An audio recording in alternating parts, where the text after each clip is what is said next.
الحمد لله نحمده ونستعينه ونستغفره ونؤمن به ونتوكل عليه ونعوذ بالله من شرور أنفسنا ومن سيئات أعمالنا من يهده الله فلا مضل له ومن يضلله فلا هادي له ونشهد أن لا إله إلا الله وحده لا شريك له ونشهد أن سيدنا ومولانا محمدا عبده ورسوله صلى الله تبارك وتعالى عليه وعلى آله وصحبه وسلم تسليما كثيرا أما بعد فأعوذ بالله من الشيطان الرجيم بسم الله الرحمن الرحيم وكذلك جعلناكم أمة وسطا لتكونوا شهداء على الناس ويكون الرسول عليكم شهيدا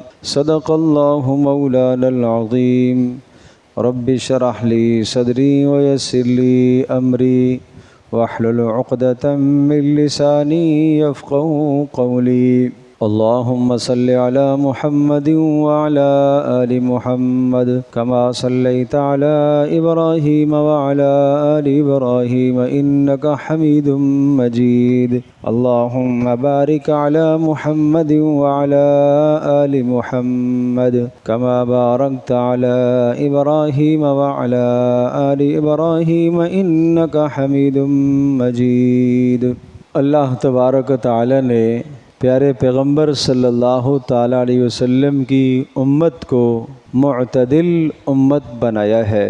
ارشاد فرمایا وَكَذَلِكَ جَعَلْنَاكُمْ أُمَّةً وَسَطًا کہ ہم نے آپ کو یعنی محمد الرسول اللہ صلی اللہ تعالیٰ علیہ وسلم کی امت کو امت معتدل بنایا، امت وسط بنایا۔ معتدل افراط اور تفریط سے پاک، کمی اور زیادتی سے پاک، درمیانہ روی اور درمیانی راستے کو اختیار کرنے والی امت۔ ہر چیز میں درمیانہ روی اختیار کرنا پیارے پیغمبر صلی اللہ علیہ وسلم کی امت کی خصوصیت بیان کی گئی۔ اور پھر اسلام ہمیں ہر چیز میں درمیانہ روی کا سبق دیتا ہے، درمیانہ روی کا درس دیتا ہے، ہر چیز میں اعتدال اختیار کیا جائے۔ اور اس امت کی جو خاص خصوصیت اور فضیلت ہے کہ اس امت کو اللہ نے معتدل بنایا، اعتدال والا بنایا، درمیانہ روی اختیار کرنے والا اس امت کو بنایا۔ کیوں؟ اس لیے لِتَكُونُوا شُهَدَاءَ عَلَى النَّاسِ، اس لیے کہ یہ امت گزشتہ انبیاء علیہم السلام کے حق میں گواہ بنے گی۔ گواہ کے لیے ضروری ہے کہ معتدل مزاج ہو۔ بہت سارے لوگوں کو آپ نے دیکھا ہے اس شخص میں غصہ بہت زیادہ ہے، اس شخص میں غصہ تو اس کو آتا ہی نہیں ہے، یہ بھی اعتدال سے ہٹا ہوا ہے۔ یہ شخص جب نفرت کرتا ہے تو حد درجے کی نفرت کرتا ہے، اعتدال سے ہٹا ہوا ہے۔ تو رسول اکرم صلی اللہ علیہ وسلم جو مبارک دین لے کر آئے، اس دین میں ہر چیز میں اعتدال مقصود ہے۔ عقائد میں بھی اعتدال، عبادات میں بھی اعتدال، معاملات میں بھی اعتدال، معاشرت میں بھی اعتدال، سیاسیات میں بھی اعتدال، محبت میں بھی اعتدال، نفرت میں بھی اعتدال۔ میں مثال عرض کرتا ہوں، رسول اکرم صلی اللہ تعالیٰ علیہ وسلم نے عقائد اور نظریات میں اعتدال کا سبق کیسے سکھایا۔ ایک مجلس میں رسول اکرم صلی اللہ تعالیٰ علیہ وسلم تشریف فرما تھے۔ انصار کی بچیوں میں سے ایک بچی رسول پاک صلی اللہ علیہ وسلم کی مدح اور تعریف میں ایک قصیدہ پڑھ رہی تھی، اور اس نے یہ جملہ پڑھا وفینا نبی یعلم ما فی غد، ہمارے یہاں ایک ایسے نبی ہیں جو کل کی بات بھی جانتے ہیں۔ تو رسول اکرم صلی اللہ تعالیٰ علیہ وسلم نے اس بچی کو ٹوکا اور ارشاد فرمایا کہ نہیں، تم یہ نہ کہو جو تم میری تعریف میں پہلے کلمے کہہ رہی تھی وہی کہو۔ گویا کہ رسول پاک صلی اللہ تعالی علیہ وسلم نے اعتدال سکھایا کہ نہیں، کل کی خبر جاننا، کل کے حالات جاننا، غیب کا علم رکھنا، یہ تو خاصہ خداوندی ہے، یہ تو اللہ کا خاصہ ہے۔ اگر مجھے تم اللہ کے خاصے اور اللہ کی صفت میں شریک کرو گے تو اس کا نتیجہ اعتدال سے ہٹ جانا ہے، لہٰذا تم یہ نہ کہو۔ ایک اور شخص پیارے پیغمبر صلی اللہ تعالی علیہ وسلم کی خدمت میں آیا، حضرت صلی اللہ تعالی علیہ وسلم نے کوئی بات ارشاد فرمائی تو اس نے یہ کہا، اے اللہ کے رسول، جو آپ چاہیں اور آپ کا اللہ چاہے۔ رسول اللہ صلی اللہ علیہ وسلم نے سخت نکیر فرمائی اور آپ نے ارشاد فرمایا، اجعلتنی للہ ندا، تو نے مجھے اللہ کا شریک ٹھہرا لیا۔ تم یوں کہو جو اکیلے اللہ چاہے گا وہی ہوگا۔ گویا کہ مجھے تم اللہ کے برابر میں شریک کر رہے ہو۔ آپ نے اعتدال سمجھایا، اعتدال سمجھایا، عقائد میں، سوچ میں، نظریات میں اعتدال۔ پیارے پیغمبر صلی اللہ علیہ وسلم نے ارشاد فرمایا، لا تطرونی کما اطرت النصارى عیسی ابن مریم انما انا عبد اللہ ورسولہ۔ تم اعتدال اختیار کرنا، مجھے ایسے بڑھا چڑھا کر پیش نہ کرنا جیسا کہ لوگوں نے عیسیٰ بن مریم علیہ السلام کو بڑھا چڑھا کر پیش کیا۔ بعضوں نے عیسیٰ علیہ السلام کو خدا کا بیٹا قرار دیا، بعضوں نے عیسیٰ علیہ السلام کو خدا کی الوہیت میں، اللہ کی الوہیت میں شریک قرار دیا۔ انما انا عبد اللہ ورسولہ، میں تو اللہ کا بندہ ہوں اور میں اللہ کا رسول ہوں، تم مجھے اس اعتدال سے آگے مت لے کے جانا۔ رسول اللہ صلی اللہ علیہ وسلم نے اعتدال سکھایا، غلو سے بچایا۔ غلو سمجھتے نا، دین میں غلو کرنا۔ ایک اور مثال، عبادات میں اعتدال۔ 3 اشخاص کے بارے میں رسول پاک صلی اللہ علیہ وسلم کو اطلاع ہوئی اور ان تینوں نے حضرت عائشہ رضی اللہ تعالی عنہا سے آ کر پیارے پیغمبر صلی اللہ علیہ وسلم کی گھر کی زندگی کے متعلق پوچھا کہ آپ کتنی عبادت کرتے ہیں گھر میں۔ حضرت عائشہ رضی اللہ تعالی عنہا نے بتایا، پیارے پیغمبر صلی اللہ تعالی علیہ وسلم رات کو سوتے بھی ہیں اور رات کو قیام بھی کرتے۔ روزے کی کیا کیفیت ہے؟ روزے کی کیفیت یہ ہے کہ آپ علیہ الصلوۃ والسلام کبھی روزہ رکھتے ہیں اور کبھی آپ ناغہ فرماتے ہیں۔ عام طور پر معمول تھا پیر کا، جمعرات کا روزہ رکھ لیا کرتے تھے، اور ایام بیز ہر چاند کی 13ویں 14ویں 15ویں کے روزے رکھ لیا کرتے تھے، ایام بیز کے روزے۔ تو اس کا مطلب یہ ہوا کہ آدھا مہینہ تقریباً یا آدھے سے کچھ کم ایام آپ روزے سے ہوتے ہیں اور آدھا مہینہ یا کچھ زیادہ ایام آپ بغیر روزے کے ہوتے ہیں۔ اور رسول اکرم صلی اللہ تعالی علیہ وسلم نے شادیاں بھی کی ہوئی ہیں۔ حضرت صلی اللہ علیہ وسلم کے ان اعمال کو دیکھ کر وہ تینوں آپس میں مشورہ کرنے لگے۔ ایک نے یہ کہا کہ میں آج کے بعد بس ساری رات قیام کروں گا، میں نہیں سوؤں گا۔ کیوں؟ اس لیے کہ رسول پاک صلی اللہ علیہ وسلم تو بخشے بخشائے ہیں، آپ کے تو گناہ ہیں ہی نہیں ہیں، آپ نہ بھی قیام کریں جب بھی آپ کو ضرورت نہیں ہے، اور ہم تو گناہ گار ہیں، ہمیں تو اپنے گناہوں کو بخشوانے کے لیے ساری رات قیام کرنا چاہیے۔ جب اللہ کے نبی اتنا بلند مقام رکھنے کے باوجود آدھی رات آپ قیام فرماتے ہیں تو ہمیں تو ساری رات قیام کرنا چاہیے۔ اور پیارے پیغمبر صلی اللہ علیہ وسلم کا اتنا بلند مقام اور مرتبہ ہے، اس کے باوجود آپ اتنی کثرت سے روزے رکھتے ہیں، ہمیں تو سارا مہینہ روزے رکھنے چاہیے۔ تیسرے نے کہا میں تو شادی نہیں کروں گا ساری زندگی، اس لیے کہ شادی میں مشغول ہو کر، بیوی بچوں میں مشغول ہو کر اللہ کی عبادت سے رہ جاؤں گا، میں تو ہمیشہ اللہ کی بندگی میں مشغول رہوں گا بس۔ ایک نے کہا میں ہمیشہ روزانہ روزے رکھوں گا، ایک نے کہا میں ساری رات قیام کروں گا۔ رسول اکرم صلی اللہ تعالی علیہ وسلم نے ان تینوں کو بلایا اور آپ علیہ الصلوۃ والسلام نے ارشاد فرمایا، آپ لوگوں نے یہ باتیں کہی ہیں؟ انہوں نے کہا جی اللہ کے رسول، ہم نے یہ باتیں کہی، اور انہوں نے اپنا جو جذبہ تھا وہ سارا کا سارا رسول اکرم صلی اللہ علیہ وسلم کے سامنے ظاہر فرما دیا۔ پیارے پیغمبر صلی اللہ علیہ وسلم نے منع فرمایا، آپ نے اعتدال سکھایا۔ آپ نے ارشاد فرمایا کہ نہیں، تم ساری رات قیام نہ کرو۔ دوسرے سے کہا تم ہمیشہ روزہ نہ رکھو۔ تیسرے سے کہا دیکھو میں نے شادیاں بھی کی ہوئی ہیں اور میں اللہ کی عبادت بھی کرتا ہوں۔ لہٰذا یہ تمہارا کہنا اتنا غلو کرنا اور اعتدال سے آگے چلا جانا کہ ساری رات تم عبادت کرو، اور دوسرے سے کہا کہ تم سارے دن روزے رکھو، ہمیشہ روزے رکھو، اور تیسرے سے کہا تم شادی نہ کرو، یہ باتیں اعتدال سے ہٹی ہوئی ہیں، یہ میری سنت سے ہٹی ہوئی ہیں، یہ میری سنت سے ہٹی ہوئی ہیں، اور جس نے میری سنت سے اعراض، فمن رغب عن سنتی فلیس منی، جس نے میری سنت سے اعراض کیا وہ میرا آدمی نہیں ہے۔ ایک اور اعتدال کی مثال، حضرت عبداللہ بن عمر بن عاص رضی اللہ تعالی عنہما، ان کی شادی ہوئی، صبح کو یا کچھ دن کے بعد ان کی والدہ نے ان کی اہلیہ سے پوچھا کہ کیسا پایا آپ نے اپنے شوہر کو؟ تو انہوں نے کہا بہت عبادت گزار ہے۔ تو وہ ماں سمجھدار تھی، سمجھ گئی کہ بہت عبادت گزار ہے، اس کا مطلب یہ گویا کہ شکایت کر رہی ہیں۔ رسول اکرم صلی اللہ علیہ وسلم کی خدمت میں اپنے بیٹے کو لے کے حاضر ہوئیں کہ اللہ کے رسول، یہ میرا بیٹا ہے اور ان کی اہلیہ یہ کہہ رہی ہے کہ یہ بہت عبادت گزار ہیں۔ تو پیارے پیغمبر صلی اللہ علیہ وسلم نے اعتدال سکھایا۔ آپ نے فرمایا ان لربک علیک حقا، اللہ کا بھی حق ہے، وان لزوجک علیک حقا، بیوی کا بھی حق ہے کہ ساری رات تو عبادت میں لگا رہے اور بیوی کو وقت نہ دے، یہ بیوی کا حق ہے۔ آپ نے اعتدال سکھایا۔ وان لجسدک علیک حقا، اور تیرے جسم کا بھی تیرے اوپر حق ہے۔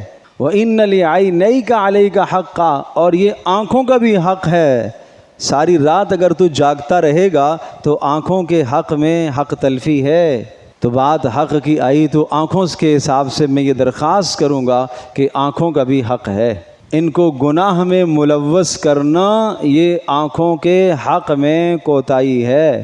سارا دن اور ساری رات موبائل میں مشغول رہنا یہ آنکھوں کے حق میں کوتاہی ہے، یہ اعتدال سے ہٹا ہوا ہے۔ گھر کے اندر داخل ہونے کے بعد بھی موبائل ہاتھ سے نہ چھوٹے اور بیوی بچوں کو وقت نہ دے پائے، یہ اپنے گھر والوں کا حق نہیں ادا کر رہا، یہ کوتاہی ہے۔ رسول اللہ صلی اللہ علیہ وسلم نے اعتدال سکھایا ہے، آپ علیہ السلام نے اعتدال سکھایا، ہر شخص کا حق بتایا۔ ایک روایت میں ان لزائرک علیک حقا، آپ کے دروازے پر اگر کوئی آدمی آپ سے ملنے کے لیے آ رہا ہے، ملاقاتی ہے، تو اس کا بھی حق ہے۔ مہمان آپ کے پاس آیا ہے تو اس کا بھی حق ہے۔ اگر ایک آدمی مہمان کو حق نہیں دے رہا، حق تلفی کر رہا، تو اعتدال سے ہٹا ہوا ہے۔ ایک آدمی ملاقات کرنے والے کو حق نہیں دے رہا، کوئی عذر نہیں ہے، کوئی رکاوٹ نہیں ہے، کوئی مانع نہیں ہے، پھر بھی حق نہیں دے رہا، تو کہا جائے گا کہ یہ حق تلفی کرنے والا ہے، یہ شخص اعتدال سے ہٹا ہوا ہے۔ رسول اکرم صلی اللہ علیہ وسلم نے ہر چیز میں اعتدال سکھایا، محبت میں اعتدال، نفرت میں بھی اعتدال۔ آج اس اعتدال سے تو ہم بالکل ہی ہٹے ہوئے ہیں، محبت اور نفرت میں تو ہمارا کوئی معیار نہیں، کوئی اعتدال اس میں نہیں ہے۔ یا ایھا الذین آمنوا کونوا قوامین بالقسط شہداء للہ ولو علی انفسکم، فرمایا حق بات کہا کرو، سچی بات کہا کرو، کسی کی محبت میں آ کر حق سے نہ پھرنا، ولو علی انفسکم، چاہے یہ حق بات آپ کی اپنی ذات کے خلاف آئے تب بھی حق بات بولو، اب الوالدین والاقربین، چاہے ماں باپ کے خلاف بھی آ جائے، چاہے قرابت داروں کے خلاف آ جائے، تب بھی تمہیں حق بات کہنی چاہیے۔ ان یکن غنیا او فقیرا فاللہ اولی بہما، اور جس کے خلاف گواہی کی بات اگر آ گئی ہے، جس کے خلاف بات کرنے کی بات آ گئی ہے اور وہ فقیر ہے، اس کے فقر کے ڈر کی وجہ سے آپ وہاں اعتدال سے پھر جاؤ، تو کہا ایسا نہیں کرنا، اللہ تبارک و تعالی تم سے زیادہ اس کے قریب ہے، اور کسی کی مالداری کی وجہ سے تم اس کی محبت میں آ کر حق بات سے پھر جاؤ، ایسا نہیں کرنا۔ وَإِن تَلْوُوا أَوْ تُعْرِضُوا فَإِنَّ اللَّهَ كَانَ بِمَا تَعْمَلُونَ خَبِيرًا، اگر تم اعتدال سے پھر گئے، ذرہ سا بھی آپ نے اعتدال کو چھوڑا، درمیانہ روی کو چھوڑا، اللہ تمہارے اعمال سے باخبر ہے، تمہیں سزا دے گا اس پر۔ اور سورۃ المائدہ میں ذکر فرمایا یا ایھا الذین آمنوا کونوا قوامین للہ شہداء بالقسط، بالکل الفاظ ایک طرح کے ہیں، ایک سورۃ النساء میں مضمون ہے، سورۃ النساء میں محبت میں اعتدال سمجھایا، یہی الفاظ کچھ کمی بیشی کے ساتھ سورہ نساء کے اندر وہاں محبت میں اعتدال سمجھایا، اور سورۃ المائدہ میں یہی الفاظ ہیں کمی بیشی کے ساتھ ہیں، یا ایھا الذین آمنوا کونوا قوامین للہ شہداء کونوا قوامین للہ شہداء بالقسط ولا یجرمنکم شنآن قوم علی الا تعدلوا۔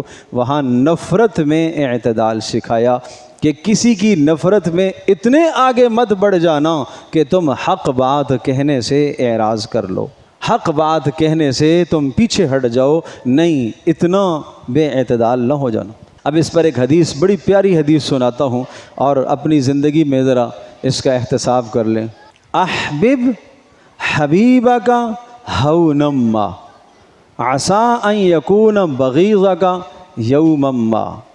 غور کیجئے رسول اللہ صلی اللہ تعالی وسلم کیا خوب تربیت فرما رہے اپنی امت کی، کیا خوب تربیت فرما رہے۔ اگر آپ اس حدیث کو اور یہ جو 2 آیات میں نے بتائی ہیں اپنے دل و دماغ پر نقش کر لیں تو زندگی کی بے شمار بے اعتدالیوں سے اور گناہوں سے اور بے شمار کوتاہیوں سے آپ بچ سکیں گے انشاءاللہ۔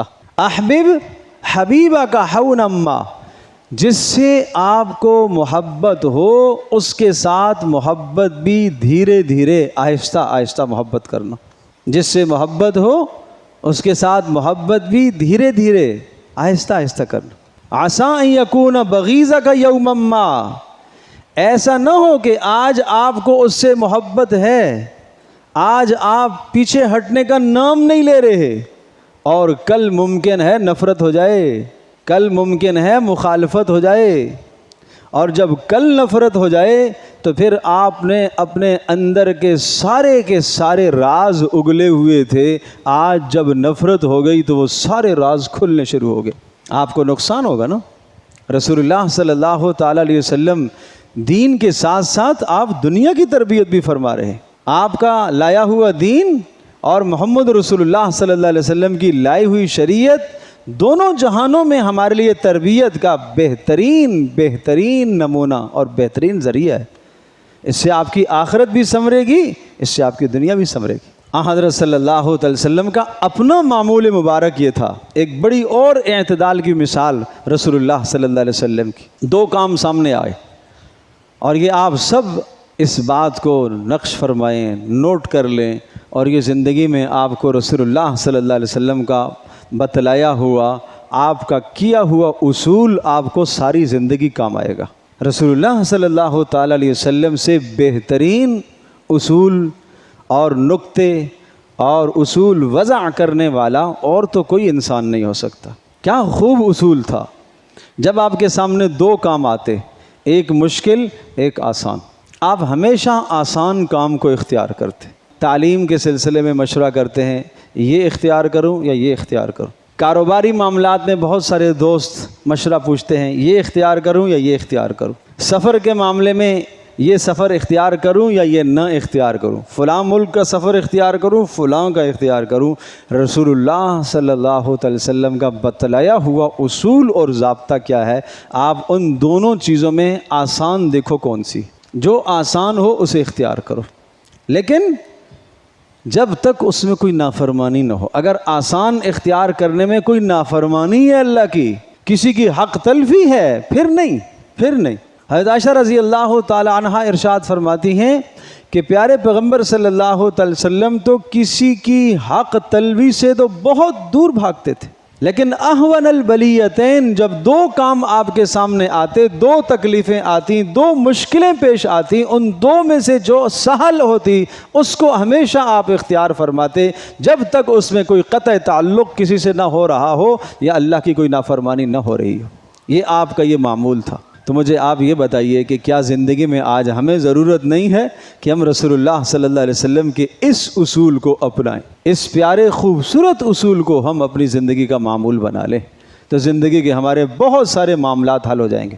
آپ ایسے موقع پر آپ صلاۃ الحاجت بھی پڑھیں، آپ صلاۃ استخارہ بھی پڑھیں، استخارے کی دعا بھی آپ پڑھیں۔ استخارے کا مطلب اللہ سے خیر طلب کرنا ہے، اللہ سے بھلائی طلب کرنی ہے کہ میں یہ کام کرنے لگا ہوں، اے اللہ اگر اس کام میں میرے لیے بہتری ہے تو اس کو میرے حق میں مقدر فرما دے، اور اے اللہ اس میں برکت بھی عطا فرما دے، اور اے اللہ اگر اس کام میں میرے لیے بہتری نہیں ہے تو اس کام کو مجھ سے دور فرما اور اس کام کو مجھ سے دور فرما، اور پھر میرے لیے دوسرا متبادل ایسا کام مقدر فرما دے جس میں میرے لیے بہتری ہو، اور پھر اس میں تو برکت بھی عطا فرما، اور ایسا کام مجھے عطا فرما جس پر تو راضی بھی ہو۔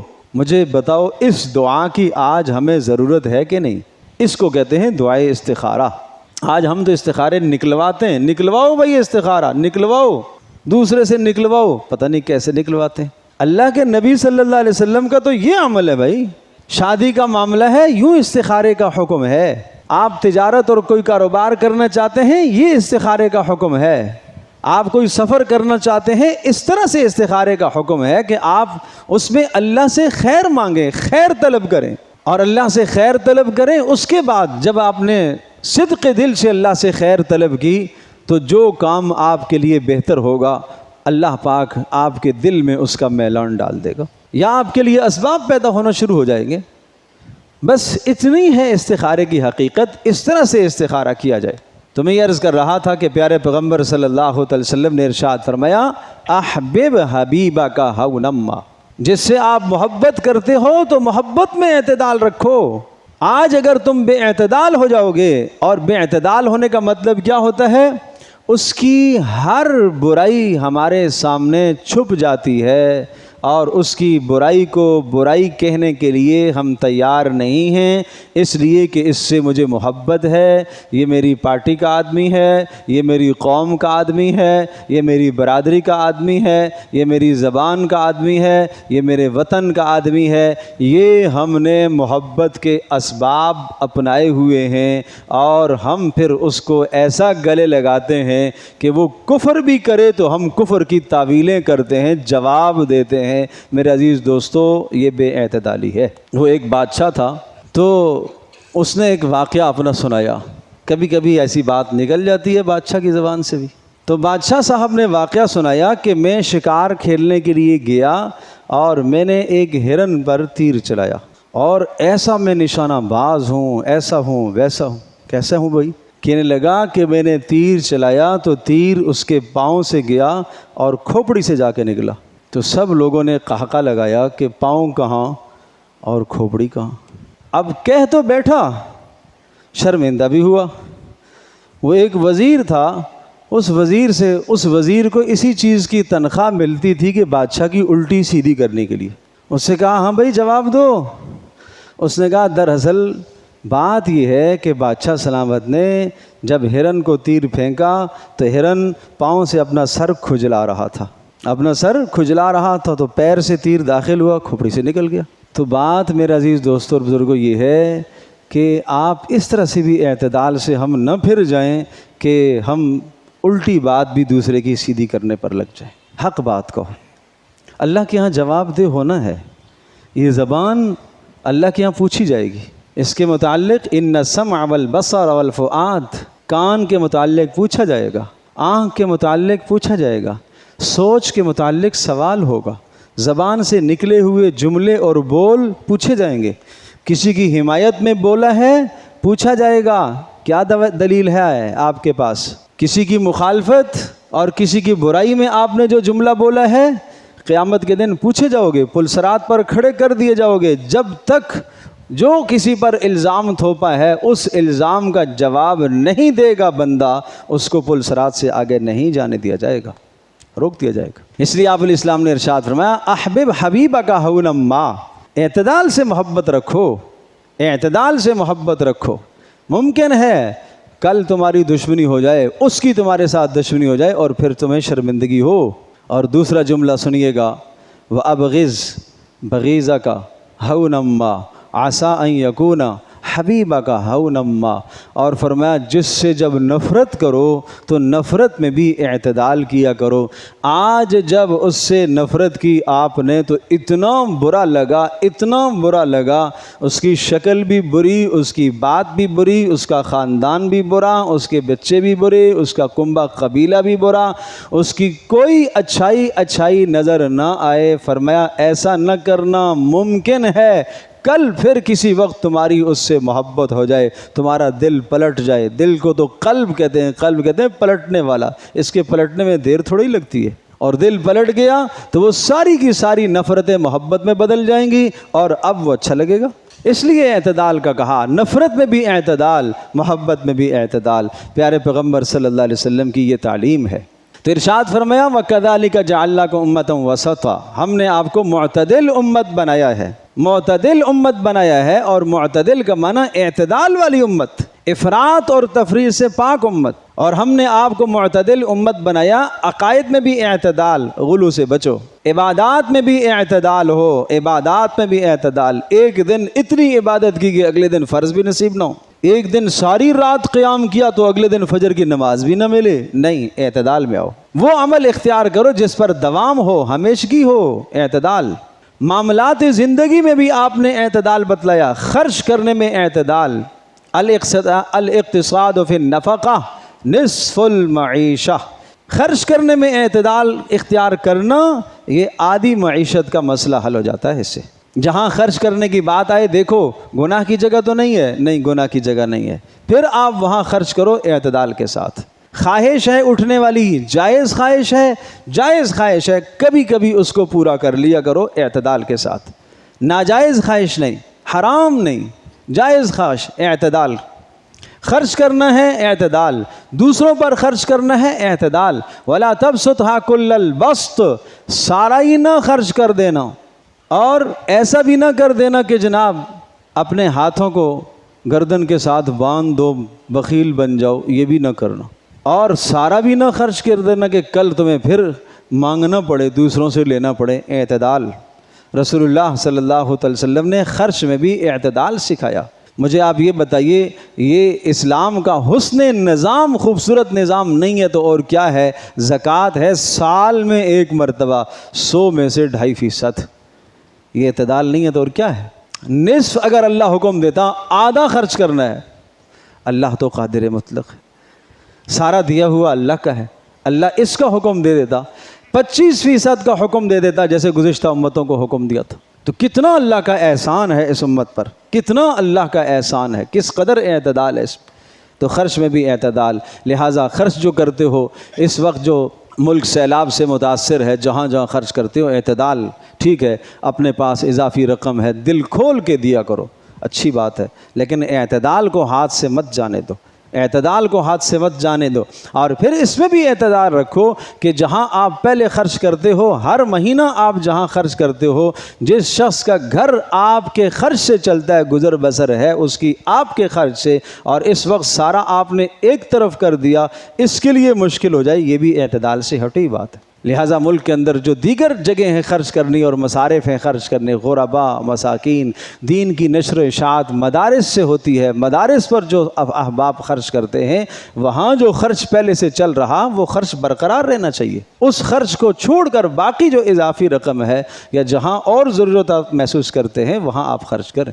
اسی طرح سے آپ کہیں بھی آپ کے سامنے ضرورت آتی ہے، مقدم آپ کے اعزاء اقرباء ہیں، آپ ان کو پہلے ترجیح دیں۔ دو سامنے آپ کے آدمی آئے ہیں، مستحق ہیں، ایک رشتہ دار ہے، غیر رشتہ دار ہے، رشتہ دار کو مقدم کرو۔ اسلام یہ ہمیں اعتدال کی زندگی سکھاتا ہے۔ تو خرچ میں بھی اعتدال ہے، محبت میں بھی اعتدال ہے، نفرت میں بھی اعتدال ہے۔ جس شخص میں یہ تمام کے تمام اعتدال پائے جائیں گے، وہ قیامت کے دن گواہ بننے کا اہل ہوگا، وہ گزشتہ امتوں کے لیے، وہ انبیاء علیہ الصلاۃ والسلام کے حق میں وہ گواہ بنے گا، اس لیے کہ امت وسط اللہ نے آپ کو بنایا ہے۔ اعتدال سے ہٹنا، بے اعتدالی ہو جانا، یہ بد اخلاقی کی نشانی ہے۔ غصے میں بھی اعتدال رکھا کرو، نفرت میں بھی اعتدال رکھا کرو، غصے میں اتنے آپے سے باہر نہ ہو جاؤ کہ زبان سے وہ جملے نکلنے لگیں گے بعد میں شرمندگی ہو۔ محبت میں بھی اعتدال رکھا کرو، اعتدال اپناؤ، اعتدال، یہ رسول اللہ صلی اللہ علیہ وسلم کی تعلیم ہے۔ آخری بات، اور جب دو مشکلیں سامنے آ جائیں تو ان میں سے جو آسان ہو اس کو اختیار کیا کرو، یہ رسول اللہ صلی اللہ علیہ وسلم کی تعلیم ہے۔ اللہ پاک مجھے بھی آپ کو ہم سب کو عمل کی توفیق عطا فرمائے۔